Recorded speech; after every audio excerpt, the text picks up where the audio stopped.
जय श्री राधा रानी सरकार की। जय श्री कृष्ण भगवान की। जय जया एकादशी व्रत की। जय सदगुरुदेव श्री बंसी वाले महाराज की।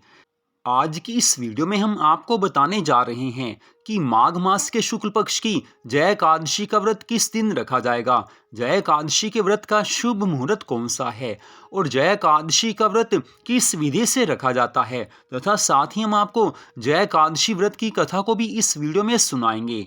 तो जैसा कि आप सभी जानते हैं कि हमारे हिंदू धर्म में एकादशी के व्रत का विशेष महत्व बताया गया है और माघ मास तो वैसे भी भगवान का प्रिय मास है और माघ मास में जो एकादशी आती है उसका अनंत गुना पुण्य फल बताया गया है। तो माघ मास के शुक्ल पक्षी एकादशी को जया एकादशी के नाम से जाना जाता है।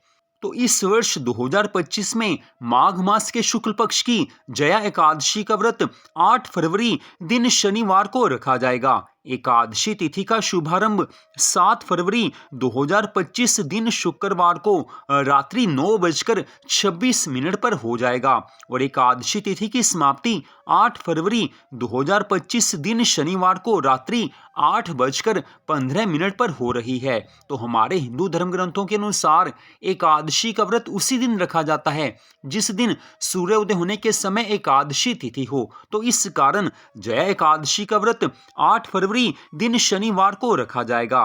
तो अब हम आपको बताने जा रहे हैं कि जया एकादशी के व्रत की पारणा का अर्थात व्रत को खोलने का शुभ मुहूर्त कौन सा है। तो जिन भक्तों ने जया एकादशी का व्रत रखना है उन्हें एकादशी व्रत की पारणा 9 फरवरी 2025 दिन रविवार को सुबह 7:04 से लेकर सुबह 9:17 के बीच में करनी होगी। ये पारणा का शुभ मुहूर्त है। दूसरी विधि के अनुसार आप 9 फरवरी दिन रविवार को सुबह सूर्य निकलने के बाद किसी भी समय व्रत की पारणा कर सकते हैं, व्रत को खोल सकते हैं। तो आप किसी भी विधि से व्रत को खोल सकते हैं।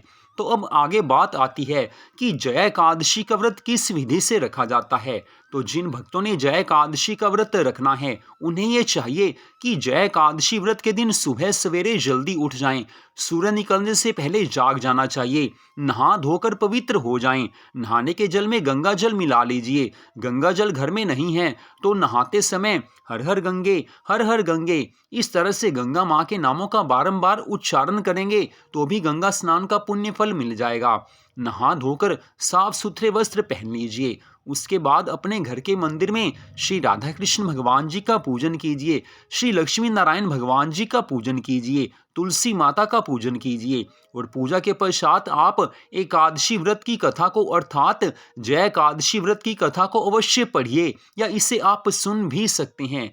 और जया एकादशी व्रत के दिन सुबह या सायंकाल जिस समय भी आपको समय मिले उस समय आप श्रीमद् भागवत महापुराण के किसी अध्याय का पाठ जरूर करें या उसे सुनें। भगवान की अनंत कृपा मिलती है क्योंकि श्रीमद् भागवत महापुराण हमारे हिंदू धर्म के सभी 18 पुराणों में से सर्वश्रेष्ठ माना गया है। इस कारण उसका पाठ एकादशी व्रत के दिन करना बहुत ज्यादा पुण्य फल देने वाला होता है। तो सुबह आपने भगवान का पूजन कर लिया, इसके बाद आपने एकादशी व्रत की कथा को पढ़ा या सुना। अगर आप चाहें तो सुबह भी श्रीमद् भागवत कथा पढ़ सकते हैं या सुन सकते हैं, सायंकाल में भी आप कथा पढ़ सकते हैं या सुन सकते हैं। तो अब बात आती है कि सुबह आपने भगवान जी को दूध और साथ में किसी भी फल का भोग लगाना है। सुबह भोग लगाना आवश्यक होता है। भोग लगाने के बाद आप भगवान जी की आरती कीजिए। भोग के बाद ही आरती की जाती है, पहले आरती नहीं की जाती। तो आरती करने के बाद आपने जो कुछ भी दूध और फल का भोग भगवान को लगाया है उसे आप प्रसाद रूप में खा लीजिए, भगवान की कृपा मिलेगी। इसके बाद सारा दिन आपने भगवान के मंगलमय नामों का जाप करना है। भगवान का जो नाम आपको सबसे प्यारा लगता है, जिस नाम में आपकी ज्यादा श्रद्धा है, वही नाम आपको भगवान की कृपा अवश्य दिलाएगा। तो उसी नाम का जाप कीजिए जिस नाम को आप सबसे ज्यादा प्यार करते हैं, भगवान के जिस नाम से आपका सबसे ज्यादा लगाव है, सबसे ज्यादा प्रेम है। ये बात आप ध्यान में रखें। उसी नाम का आपने जाप करना है या उसी मंत्र का आपने जाप करना है जो मंत्र आपको सबसे ज्यादा अच्छा लगता है, जिससे आपको विशेष लगाव है। अगली बात आती है कि जया एकादशी व्रत के दिन अगर आप भोजन करना चाहते हैं तो एक समय एकादशी के व्रत वाला भोजन कर सकते हैं, बाकी समय आप दूध पी सकते हैं, चाय पी सकते हैं, फल खा सकते हैं। लेकिन जो एकादशी के व्रत वाला भोजन करना है वो एक समय किया जा सकता है। अगली बात, सायंकाल में फिर से भगवान जी की पूरी श्रद्धा भावना से पूजा आराधना कीजिए और रात्रि काल में मध्य रात्रि 12 बजे तक रात्रि जागरण किया जाता है। रात के 12 बजे तक आप भगवान के नामों का जाप भी कर सकते हैं, भगवान के नामों का संकीर्तन भी कर सकते हैं, आप कथा पढ़ सकते हैं या सुन सकते हैं। अर्थात जिस तरह से भी हो भगवान को याद करना है, भगवान में मन को लगाना है। आप कुछ भी कीजिए, मध्य रात्रि 12 बजे तक भगवान की याद आती रहनी चाहिए। लेकिन अगर आप किसी कारणवश मध्य रात्रि 12 बजे तक जाग नहीं सकते, तो जिस समय आप सोने जा रहे हो उस समय भगवान को याद कीजिए, भगवान के नामों का जाप करते हुए आप सो जाइए, भगवान की अनंत कृपा मिलेगी। तो अगले दिन सुबह एकादशी व्रत की पालना करनी है, जिसके बारे हमने पहले ही आपको बता दिया है। तो अब हम आपको सुनाने जा रहे हैं माघ मास के शुक्ल पक्ष की जया एकादशी व्रत की कथा, जो कि इस प्रकार है। धर्मराज युधिष्ठिर भगवान श्री कृष्ण जी से कहने लगे हैं कि हे प्रभु, अब आप कृपा करके ये बताइए कि माघ मास में शुक्ल पक्ष में किस नाम की एकादशी होती है, उसकी कौन सी विधि है तथा उसमें किस देवता का पूजन किया जाता है। भगवान श्री कृष्ण जी कहने लगे हैं कि हे राजन, सुनो बतलाता हूँ। माघ मास के शुक्ल पक्ष में जो एकादशी होती है उसका नाम जया है। वह सब पापों को हरने वाली उत्तम तिथि है, पवित्र होने के साथ ही सब पापों का नाश करने वाली है तथा मनुष्यों को भोग और मोक्ष प्रदान करती है। इतना ही नहीं, वह ब्रह्म हत्या जैसे पाप तथा पिशाचत्व का भी विनाश करने वाली है। इसका व्रत करने पर मनुष्यों को कभी भी प्रेत योनि में नहीं जाना पड़ता। इसलिए हे राजन, प्रयत्न पूर्वक जया नाम की एकादशी का व्रत अवश्य ही रखना चाहिए। एक समय की बात है, स्वर्ग लोक में देवराज इंद्र राज्य करते थे। देवगण पारिजात वृक्षों से भरे हुए नंदन वन में अप्सराओं के साथ विहार कर रहे थे। 50 करोड़ गंधर्वों के नायक देवराज इंद्र ने अपनी इच्छानुसार वन में विहार करते हुए बड़े हर्ष के साथ नृत्य का आयोजन किया। उसमें गंधर्व गान कर रहे थे, जिनमें पुष्पदंत, चित्रसेन तथा उसका पुत्र ये 3 प्रधान थे। चित्रसेन की स्त्री का नाम मालिनी था। मालिनी से एक कन्या उत्पन्न हुई थी जो पुष्पवंती के नाम से विख्यात थी। पुष्पदंत गंधर्व के एक पुत्र था जिसको लोग माल्यवान कहते थे। माल्यवान पुष्पवंती के रूप पर अत्यंत मोहित था। ये दोनों भी इंद्र की खुशी के लिए नृत्य करने के लिए आए थे।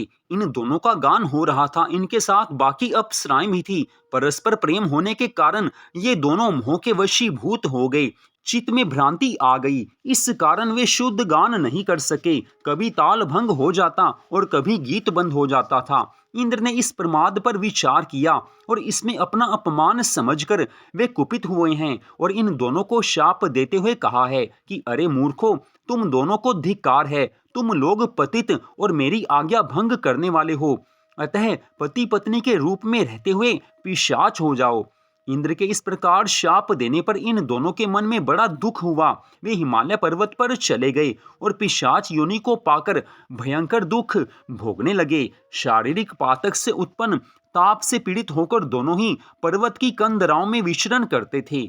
एक दिन पिशाच ने अपनी पत्नी पिशाची से कहा कि हमने कौन सा पाप किया है जिससे ये पिशाच योनि प्राप्त हुई है।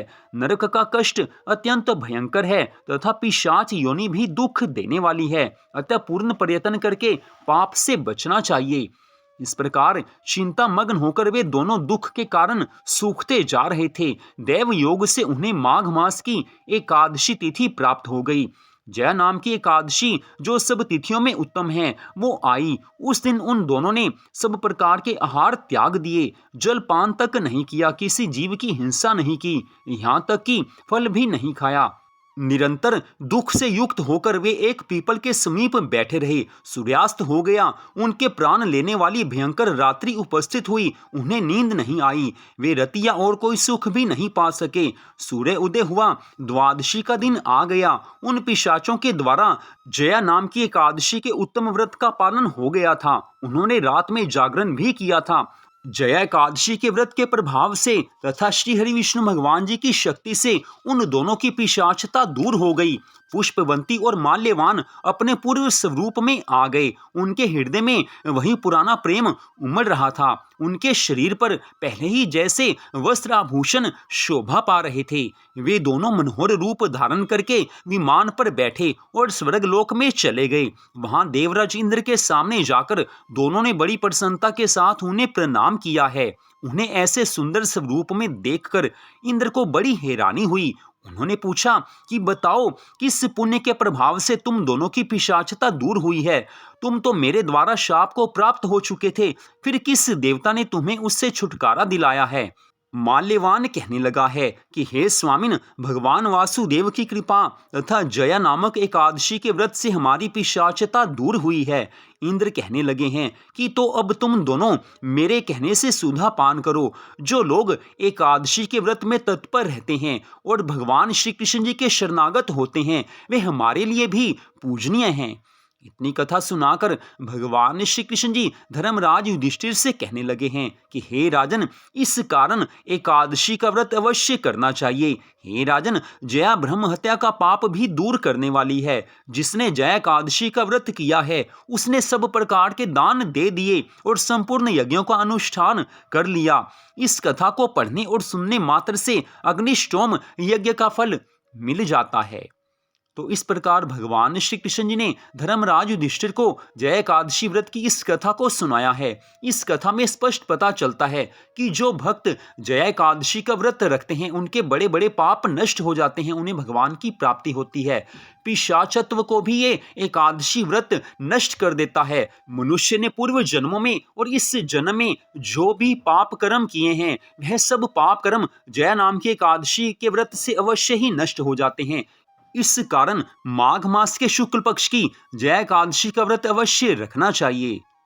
तो यहीं पर आज की इस कथा का विश्राम होता है। जय श्री राधा रानी सरकार की, जय श्री कृष्ण भगवान की, जय जया एकादशी व्रत की, जय सदगुरुदेव श्री बंसी वाले महाराज की। जय जय श्री राधे, जय जय श्री राधे, जय जय श्री राधे श्याम।